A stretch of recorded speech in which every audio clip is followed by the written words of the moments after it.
નમસ્કાર, હું છું મિત્તલ અને આપ જોઈ રહ્યા છો ચક્રવાત ન્યૂઝ। નજર કરીએ સમાચારો પર ત્યારે આદિ અનાદિ વડનગરની આગવી ઓળખ એટલે કે સ્વર, સૂર અને સંગીતનું ત્રિવેણી સંગમ, જેમના નામથી સૂર ઓળખાય છે તેમજ જેમના નામથી શાસ્ત્રીય સંગીતના સૂર શરૂ થાય છે તેવી બે બહેનોની બેલડી તાનારીરી ફરી જીવંત થયા છે।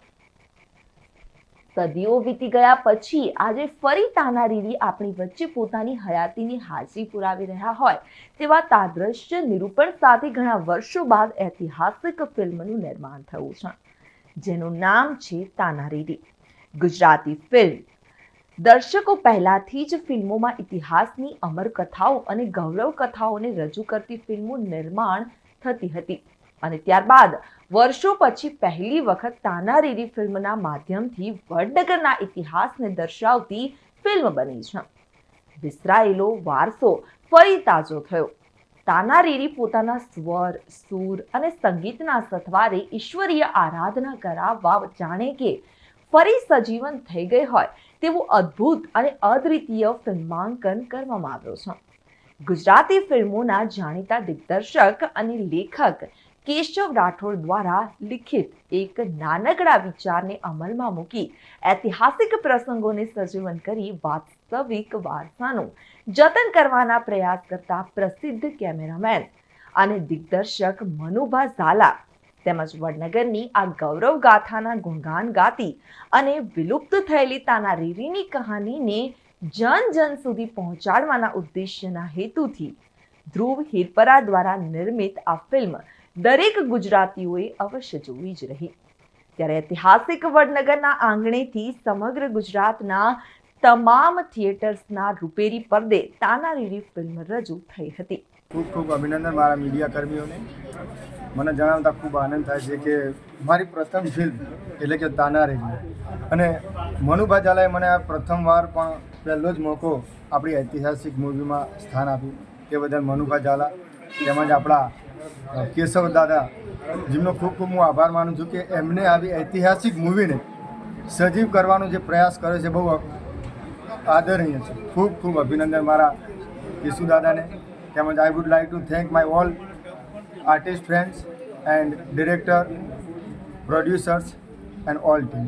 Thank you so much. Hi, મારા પ્રેક્ષકો અને ચક્રવાત અને રખેવાળ ચેનલને હું પ્રણામ કરું છું। પાવાના વડનગરની ધરતીને પણ પ્રણામ કરું છું। વડાપ્રધાન માનનીય શ્રી નરેન્દ્રભાઈ મોદી આજે દિલ્હીની ગાદી ઉપર બેઠા છે, એ વિજયનો અને આશીર્વાદ જટાશંકર જોગીએ જે વડનગરના હજારો વર્ષ પહેલાં આપેલો અહીંયા સાર્થક થયો છે। આજે આ મૂવી પૂરા પરિવાર સાથે તમે જોવા જશો। નાગર, બ્રાહ્મણ અને આપણી રીત, ભાત, રિવાજ અને સંગીત તમામ બાબત આની અંદર પ્રેરણારૂપ છે, જિંદગીની અંદર ઉતારવા લાયક છે અને દીકરીઓ માટે તો બહુ ખાસ મોટો સંદેશ છે। વધુ કંઈ ના કહેતો હું આ લાઈનમાં એ રીતે આવેલો કે મારા પરમ મિત્ર વસંતસિંહ રાજપૂત એમને મને પ્રેરણા આપેલી કે તમે ગુજરાત ફિલ્મ ઇન્ડસ્ટ્રીઝમાં કામ કરો, જેથી હું અહીંયા સુધી પહોંચ્યો છું। મેં અગાઉ મનુભાઈ ઝાલા સાથે પણ મૂવી કરેલી છે, એમાં મનુભાઈ ઝાલાથી મને ખૂબ સરસ એવો અનુભવ થયેલો છે કે મૂવીમાં કેવી રીતે કામ કરવું। અને કેશવ બાપાનો હું ઉપકાર માનું છું કે એમનું પહેલું મૂવી હું કર્યું છે અને એમાં મને આનંદ છે કે મેં સારો એવો કિરદાર નીલકંઠ રાયનો નિભાવ્યો છે। જી દાદા, તમારું નામ શું છે? મારું નામ જતીન અમીર અને આ તાનારીરી ફિલ્મમાં હું રહેમત ખાનનો રોલ કરી રહ્યો છું। બહુ અઘરો રોલ હતો કારણ કે ઉર્દૂ શબ્દો હતા અને હું પટેલ છું, પણ જે મુસલમાનનું કેરેક્ટર મેં જે નિભાવ્યું છે એ મનુભાઈની ખૂબ ખૂબ આભાર। અને જે શબ્દો પણ મને શૂટિંગ વખતે થોડા અઘરા પડતા હતા, યારે ઇલ્લા રહી બાદશાહ કબૂલ હો, પણ મારી શક્તિ મુજબ મેં મારું કામ કર્યું છે અને લોકોએ ફિલ્મ વખાણી છે, એ બદલ ખૂબ ખૂબ આભાર। શું નામ છે આપનું અને ફિલ્મોમાં શું રોલ કર્યો છે આપે? મારું નામ મહેન્દ્ર પંચાલ છે અને આ બહુ જ સારી ફિલ્મ જેમાં મનુભાઈએ મારું કાસ્ટિંગ કર્યું, મારા ઉપર એક વિશ્વાસ રાખ્યો। મેં તાનસેન, સંગીત સમ્રાટ તાનસેનનો રોલ કર્યો છે।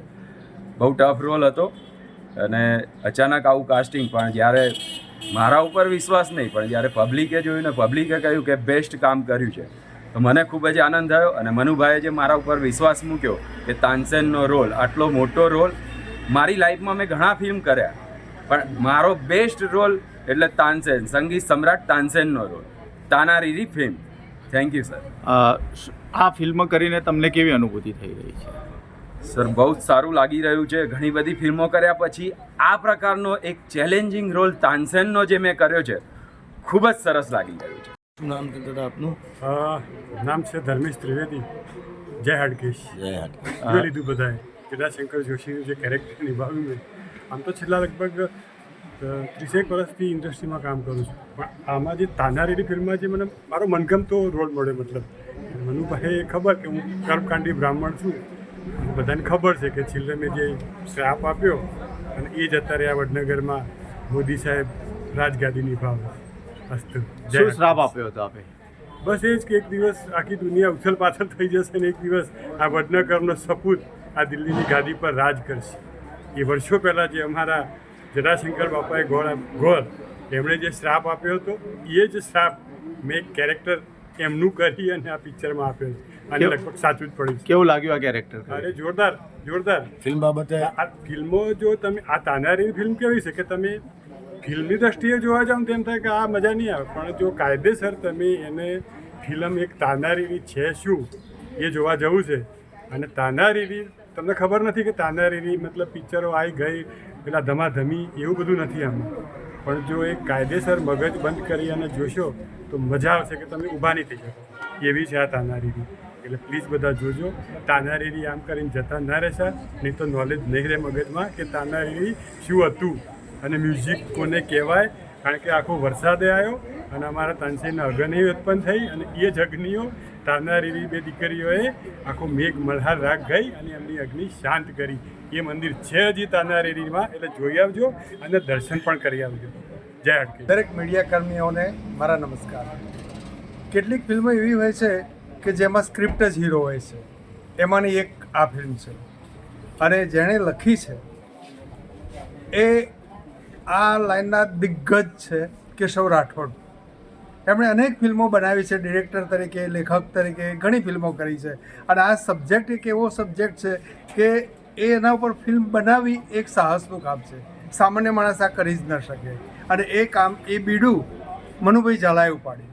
એઝ અ ડિરેક્ટર તરીકે એમણે આ પસંદ કર્યો વિષય, એના માટે એમને લાખ અભિનંદન આપવા જોઈએ. અને આ કામ એમણે બખૂબી નિભાવ્યું છે. આ ફિલ્મોમાં સાહેબ આપનું શું કિરદાર છે? મને જ્યારે રોલની વાત કરવામાં આવી, અમે સ્ક્રિપ્ટ સાથે વાંચેલી, સાંભળેલી, પણ મને ખબર નહોતી કે આ રોલ મને આપવાનો છે. પણ જ્યારે એમણે કહ્યું કે ઘનશ્યામ રાયનો રોલ મારે કરવાનો છે, ત્યારે ખરેખર મારા આનંદનો કોઈ પાર નહોતો. એટલા માટે કે આ એક એવું કેરેક્ટર છે કે જે કેરેક્ટરમાં તમે ઘૂસો તો જ એની બધી ખબર પડે તમને કે ભાઈ એના માથે કેટલી વીતી હશે.